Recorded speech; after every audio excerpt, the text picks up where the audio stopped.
This week, to commemorate the 20 millionth production of products from the Honda Kumamoto manufacturer, Honda Japan officially produced the Honda CBR 1000Rr-R Fireblade Superbike with a Special Kumamoto livery. The Kumamoto factory alone achieved a mileage of 1 million units in 1980, 5 million units in 1987, 10 million units in 1994, and 15 million units in 2000.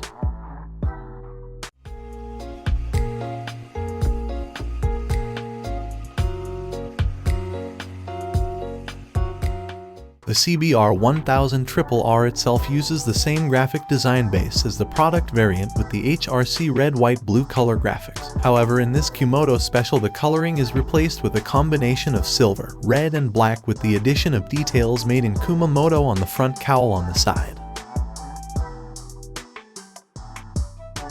Honda announced that the number of motorcycles produced at the Kumamoto plant reached 20 million units in its 48th year since it started operations in January 1976. The Honda factory in Kumamoto itself produces a wide range of motorcycles, from 50cc commuters to large 180cc models, as well as power products include marine products. This makes it the only production base in Japan. The Honda Kumamoto factory also acts as a global holding factory that supports the production of Honda products at overseas plants. In the past, at such an anniversary ceremony, the Super Cub Gold specification was produced, which was the only one in the world, so that it can be said that a special specification CBR 1000Rr-R was also produced. However, some of the red Grand Prix has been replaced with silver, and the coloring that makes the wheels red has something that makes them feel like a commercial vehicle. According to a Honda spokesperson, it is being prepared for the ceremony, and there are no plans for this to become a 2024 model. Of course, this is very disappointing.